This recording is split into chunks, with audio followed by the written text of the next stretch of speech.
Welcome, fellow Lions fans, to the medical edition of the Detroit Lions podcast. I'm Dr. Jimmy Liao, University of Michigan Medical School grad, board certified in family medicine. Today is the training camp preview episode. I'm going to discuss 10 players to keep an eye on during training camp and this preseason because of medical issues coming from last season. The expectations for this team are the highest in decades, and the health of these guys will absolutely impact our success this season. So let's get right to it.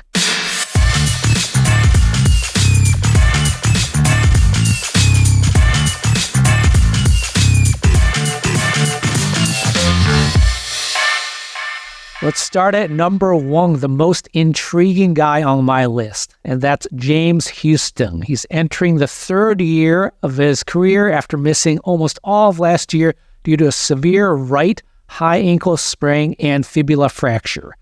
It required plate and screws for the fibula and a likely tightrope surgery for the high ankle. He was hurt in week 2 on kickoff coverage. Ironically, the kickoff rule has been changed this offseason, which unfortunately came one season too late for James Houston, as he would not have gotten hurt the way he did with the new kickoff rule. He got hurt because of full speed, head-on collision, which is not going to be possible with the new kickoffs. Houston's important entering this season because I think our pass rush is a significant concern and is the main thing that could sabotage our season, despite an elite offense and a hopefully improved secondary. We have Hutchinson, who's great, but beyond that, we really don't have anybody proven and reliable, and this is where James Houston comes in. He burst onto the scene in his rookie year with 8 sacks in just half a season, but he missed almost all of the season last year. He was able to return in our last game of the playoffs against the Niners, which was great, as getting one game under his belt is going to be a huge springboard as he enters 2024. In that game, he showed good straight-line burst, but did not yet have the elite bend and dip around the corner, but can't read too much into that yet because he was never going to be 100% in his first game back. So entering training camp and preseason, here's what to watch for with James Houston. Number 1, can he bend and dip around the edge like he did as a rookie, which requires a tremendous amount of flexibility and strength from that ankle? Number 2, can he rush from the left defensive end position? In the Niners game, he only rushed from the right side. An outside rush from the left side puts external rotation strain on the injured right ankle, which was the mechanism of his injury. So watch for that in training camp and preseason. Number 3, does he show good lateral movement? If he's asked to drop into coverage or play the rung, those lateral movements are going to put stress on that ankle. During this offseason on Twitter, @NemLoang sent me a pic of James Houston doing a circle drill, which is great to see, as that's a key edge rush drill. Of note, the picture showed him going counterclockwise, which is a right defensive edge rush. What we want to see is him doing the drill going clockwise, which would put external rotation strain on that right ankle. The next guy on our list also plays along the defensive line and is one of our most anticipated free agent signings. That's DJ Reader, defensive tackle from the Bengals. He tore his right quad tendon on December the 16th last year, requiring surgery. This is typically a 9-month recovery, which would put him at around September 16th for his return. That means there's a good chance he's not ready for game 1 of the season, which starts on September 8th. But I don't see that as being a big problem. We're favored to have another 20-game season, so I'm presuming the Lions are prioritizing him being healthy and productive for the playoffs. Thus, a slow and gradual entrance to the season is the right move. If Reader has low production and low playing time in the first half of the season, I would not be overly concerned, as that's just likely part of the season-long plan. Now, why do we want to play it safe with DJ Reader entering the season? Well, it's because a torn quad tendon is a major injury and creates reliability issues for the rest of his career. A retrospective study done in 2004 over the previous 10 years had found 14 quad tendon tears in the NFL. Only 50% returned to play in the NFL. For those who returned, the average games played was 40, which is about 2.5 seasons. Anecdotally, I looked over the past few seasons and found a few players of note. Anthony Walker, Browns linebacker in 2022, tore his quad in Game 3, returned to the start of next season, but only played 12 games before a knee injury. Gerald McCoy, tore his quad in the 2020 preseason, returned first game next season, but hurt his opposite knee in that very first game and never played again. Mike McGlinchey in 2021 tore his quad in Game 8, returned in the first game next season, and played all 17, so that was good news there. Dontari Poe in 2019 tore his quad in Game 11, returned Week 1 next season, but only played 7 games before being released. Bo Allen injured himself with a torn quad in 2020 and never played again. So definitely mixed messages there regarding return from a quad injury. So even if DJ Reader's quad is healthy, durability is a major concern. So a gradual return to play this season is a very good idea if we're hoping to have him available for the playoffs. He's 30 years old, entering his 9th season, so age is becoming a factor as well. So what to watch for during training camp? How much action, if any, does he get during training camp and preseason? We may not even see him practice until late in camp or even the early part of this season. Next on this list at number 3 is a guy who will be playing alongside DJ Reader, hopefully, and that's Levi Onwuzurike. 2nd-round pick in 2021. Came in with back issues since college. His rookie year, he played all 16 games, which was great, but he played through some back pain. Next year, in 2022, he missed all season. In October of that year, he had lumbar back surgery, which was an L5-S1 fusion. How do we know that's exactly what he had? Because Levi directly told us that in his article in the Lions Beyond series. That article goes into great detail about his back issues stemming from all the way back in college, so I would highly recommend reading it. Here are some relevant quotes in the article. Levi says, "In order to get myself better, I needed to get surgery. I did my research. A tight end a few years ago got the same surgery I was contemplating and came back. But other than that, I could not find another NFL player returning to the game after getting the same surgery I was considering." He goes on to say, "I needed a spinal fusion in my L5-S1. It was pretty simple. The surgery could limit my flexibility and prevent me from playing football ever again." So let's go deep into lumbar fusion and what that all means. Why would you get lumbar fusion? Chronic pain, neurologic deficits, disc herniation. For Levi, it sounds like it was a chronic pain issue. He likely had specifically an ALIF or an ALIF procedure, which stands for anterior lumbar interbody fusion. Not to be confused with KALIF, who's our number 3 wide receiver. The most notable athlete who had this procedure is Tiger Woods in 2017. Now, with this procedure, you're entering the body anteriorly through the stomach. You're removing the disc and fusing 2 vertebrae together using metal hardware. Now, the problem with the L5-S1 fusion is that the lower the fusion level in the vertebrae, the less likely you're going to return to sports.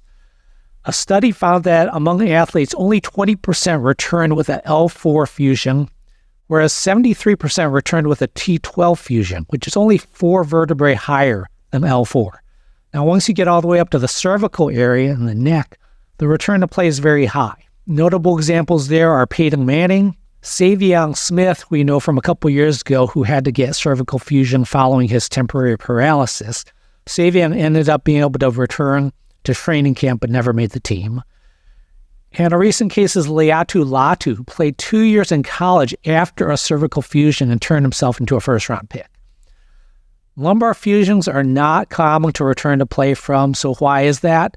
Well, there's a good chance the surgery doesn't help anything and the pain doesn't improve. In the general population, it's only about a 50-50 chance whether the lumbar fusion has a positive outcome, so it's a coin flip. Pain can even get worse over time due to the screws and hardware failing, and there are side effects like with any surgery. You can have intestinal issues because you're entering through the abdomen. You can have nerve damage and pain resulting from the procedure. It's not a very clean environment to operate, unlike, say, a knee, which is generally a bloodless scope procedure. The spine, it's very messy there, a lot of blood. Looks like you're operating in lasagna. So inadvertent damage to nerves is very possible. You can also get DVTs, which is a deep venous thrombosis, which is blood clots. That's a life-threatening possibility. And you can also have one of the more interesting side effects, which is retrograde ejaculation. That's where the ejaculation does not come out your penis, but goes backward up into your bladder. Now, while that's not necessarily a serious medical issue, to quote a couple podcasters you might be familiar with, it would affect his ability to come into your ears automatically. Now, one of the main side effects that affects athletes is the decreased mobility due to the fusion, and Levi referenced this in his article. Also, long-term reliability is a concern, as fusion of one vertebrae segment puts additional stress on adjacent vertebrae. So you might have improved pain in one spot, but now you have created possible pains and stresses in another area. Levi did return pretty successfully from the fusion in 2023 last year. He played 13 games, including the playoffs, played 21% of defensive snaps, so pretty good there. Now, so far in 2024, reports are he's looked good in OTAs. But just keep in mind that Levi is never going to be fully healthy again because he has those two vertebrae fused. He's never going to be that second-round pick we drafted. Now, that brings up a question. Did the Lions make a mistake in the draft process? It's certainly possible they did, considering Levi had back pain right from his rookie year and had to get lumbar fusion in just his second year. Now, if they made a mistake, it's not clear what exactly that mistake was, though. Was the mistake not knowing that he had back issues in college? Well, that one possibly could fall on the scouts. Did the team know about his back issues in college but underestimated the risk or severity of the issue? That would fall on the medical team. Or did the medical team properly assess the risk, but Brad Holmes decided to take a gamble and draft him in the second round anyway? That one would fall on Brad Holmes.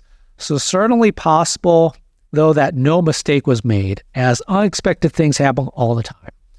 I'm sure the Lions have analyzed their process and have hopefully learned from it to prevent anything similar from happening again.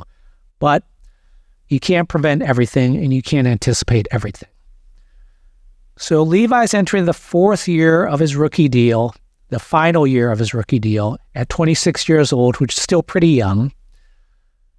He reportedly had a 20-pound weight gain this offseason, so it's interesting to see if that helps or hurts him. It could go either way. Added weight does put constant extra strain on the back, but maybe that weight helps him absorb football collisions better. So what to watch for during training camp? Does he exhibit any pain or discomfort in his back? Does he miss any practices due to back maintenance? So this will be a fascinating thing to follow throughout camp and the preseason. Number 4 on our list is a guy who had a fantastic and mostly healthy rookie year, but had off-season unexpected surgery, and that's Brian Branch. He had some kind of left foot or ankle surgery, possibly around March or April. There was no indication of a problem during the season. He had a right ankle sprain early in the season, for which he missed 2 games, but nothing on the left side. He has not participated in OTA so far, but there are a couple reasons for optimism. He was out and about in good spirits during the draft on his knee scooter, so that suggests that he's not overly worried about it. Coach Dan Campbell also earlier this offseason called it a cleaning up procedure. Now, while cleaning up could mean almost anything, it usually refers to something like a cleaning up of cartilage debris in a joint, as opposed to repairing anything that might require a long healing time. So calling it a cleaning up usually means a quicker recovery and less concern in the short term.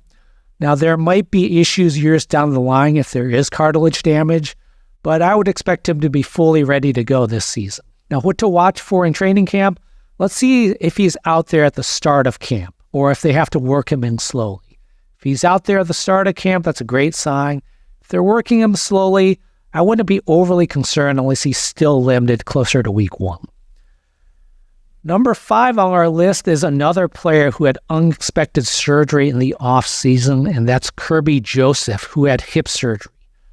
He injured his right hip in week 2 versus the Seahawks. He finished the game, but he missed the next 2, and he played the rest of the year on that hip. So far this offseason, Kirby's shown great optimism after the surgery. He was dancing around during the uniform reveal, and he just recently said he feels great. So it sounds like he's going to be a full go for training camp and the season. He's entering his third year at only 23 years old, so hopefully this does not become a chronic issue for the rest of his career. What to watch for during training camp? Is he out there practicing every day as expected? The next guy on the list, number 6, is another guy with an unexpected off-season surgery, and that's also the first offensive player on the list. That's Taylor Decker. He's recovering from a sesamoidectomy, a deltoid ligament repair, and bone spur removal. Listen to my previous podcast for a full detailed breakdown of all those surgeries, but here's a quick summary. The sesamoidectomy is to address an injury at the base of the big toe. The deltoid ligament is an ankle ligament on the medial side that likely got torn in Game 1 last year against the Chiefs, and he played the whole year with. The bone spurs are due to chronic inflammation or arthritis. And the bottom line with all these is I don't have any significant concern in the short term. He played through all these issues last year and looked good doing it. These are chronic issues, though, that could start to cause problems down the line. He'll be 31 years old at the start of the season, so age, along with these chronic issues, will become a factor at some point. So what to watch for in training camp is it'll be interesting to see how the Lions manage him. Is he going to get days off throughout camp? I'm expecting the Lions to load manage him through camp and the preseason, similar to what we do with Frank Ragnow and his toe issue. Now, going back to the defensive side of the ball, at number 7, we have Emmanuel Moseley. Tore his right ACL in October 2023. In October 2022, tore his left ACL. So he's barely played in 2 years. He's 28 years old at this point. He got re-signed to a 1-year deal this offseason. So when can we expect him back? ACLs are usually around a 10 to 12 month recovery. JMO returned in 11 months. It's harder to return as a defender, though, because you have to make unexpected quick reactions, which is how he tore his ACL last year. What to watch for? It'll be interesting to see how active he is during training camp and preseason. He might be a guy we ease into the season, similar to how DJ Reader is going to be eased into the season with the idea of saving him for the second half of the season and the playoffs.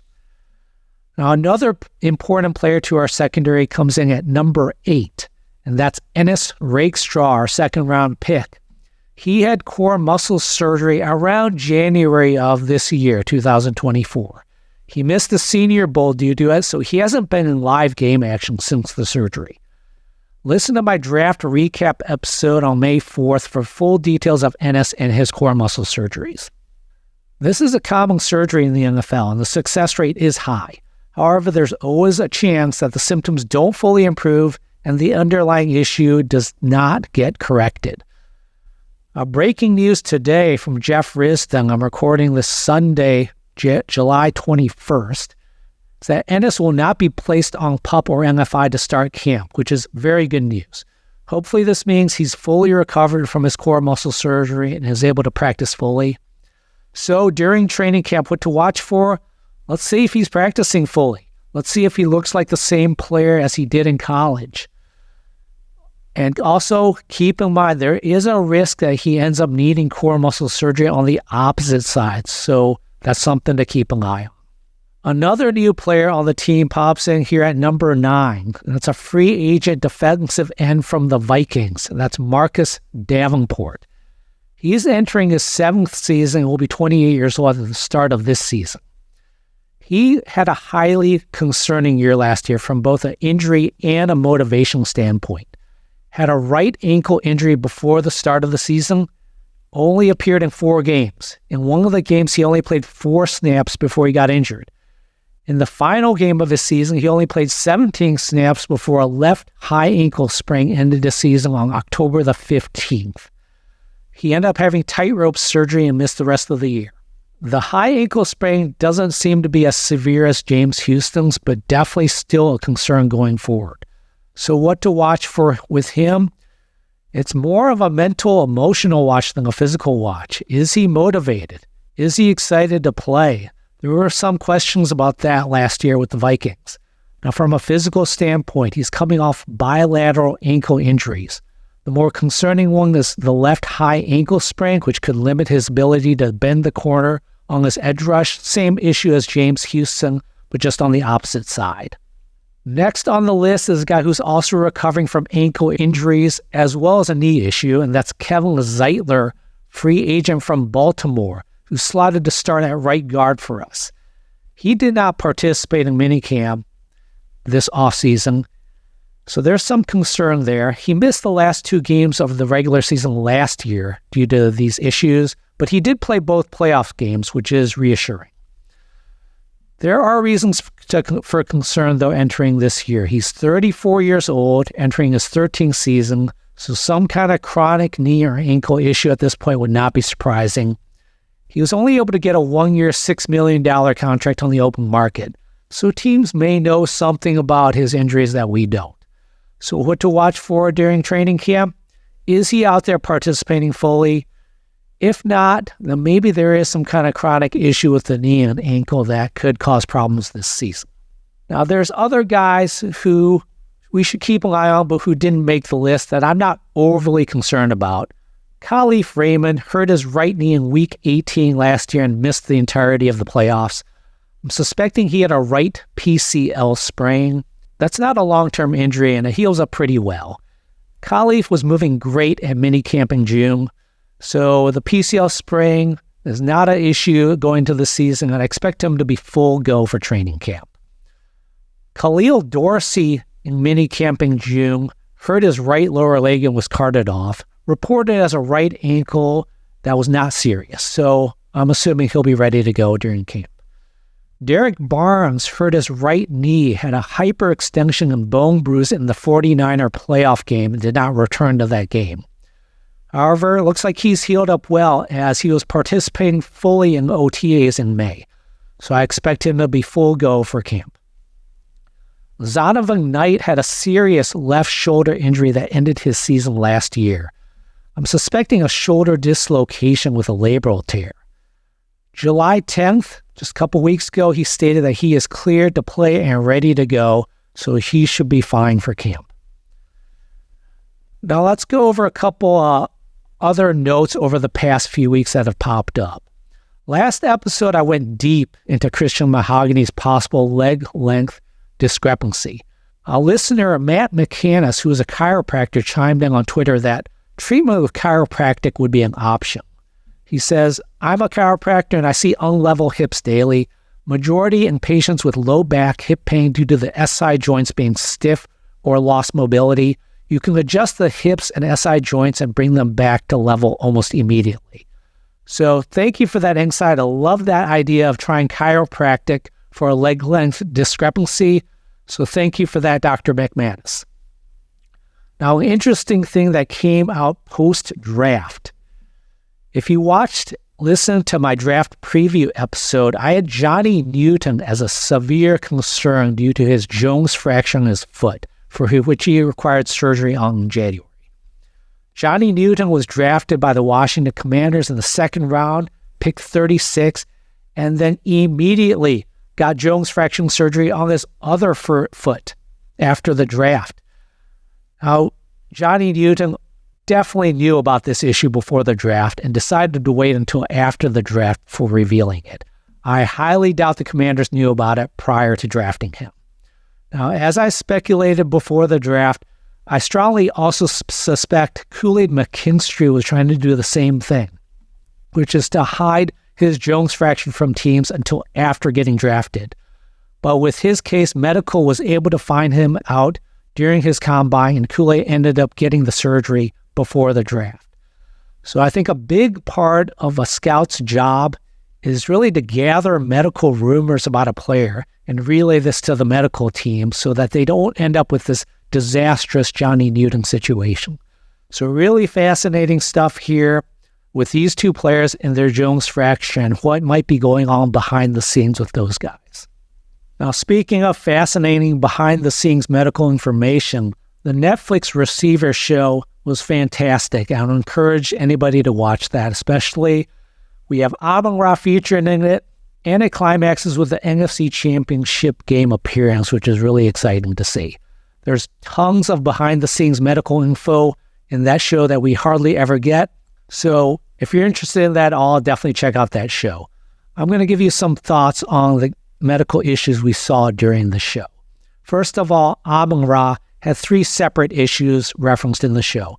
Number 1 was his right turf toe injury. They talked about putting steel plates in his cleats to help support it. He ended up not missing any time with that toe. The second issue was an oblique muscle strain for which he missed 1 game. It wasn't clear when that injury occurred in real time during the season, but we got it to see exactly when it happened on the Netflix show. And that was early on during the Falcons game in week 3. He finished that game, played the next game versus the Packers before missing 1 game. No long-term concerns with this one at all. Now, it was described during the show as the muscle tearing completely off the bone. That sounds a lot worse than it is, because the oblique muscle, it's a long flap of muscle with multiple attachments to the hip bone, so likely just had 1 small segment that tore off, which isn't a big deal. One of the possibilities I had considered during the season was that the ab strain that was described was actually a core muscle injury, which would have been a more concerning issue long-term, so thankfully it wasn't that. The third issue Amon-Ra had was interesting. That was a hand-foot-mouth disease. I love it when a disease is named after the symptoms, as it really makes things easier to remember things as a doctor. This disease is caused by a virus and presents as a rash and ulcerations in the hand, feet, and mouth. It can also cause rashes in the genital and butt area, but I guess naming it hand, foot, mouth, butt, genital disease might have been a little bit too far. And it sounds too much like the play-by-play of a Deshaun Watson massage. Hand, foot, mouth, butt, genitals, and now you just contracted a disease. Fortunately, this disease is generally not serious and is self-limited, which means it gets better on its own without any specific treatment, and that's what happened with Amon-Ra. Another guy featured on the receiver show was Davante Adams. He had a grade 3 AC joint separation, which is a complete separation of the acromion and clavicular joint. He had it injected with numbing medication during the game and amazingly was able to continue playing. Really good behind-the-scenes information there on the show. This injury for him healed up without surgery. Now, Lions fans remember that Stafford had AC joint separations early in his career. He ended up getting surgery to prevent recurrences and to strengthen that joint. Now, later in the season, Davante played a game with what he called a flu, which I suspect, based on the description of the show, was not influenza, but rather infectious gastroenteritis.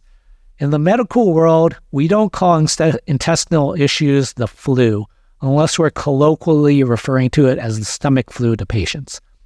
The show referenced Jordan's famous flu game, which, if you watch the Last Dance documentary, also strongly suggested it was infectious gastroenteritis and not influenza. The next 2 players we saw in the NFC Championship game with the Niners.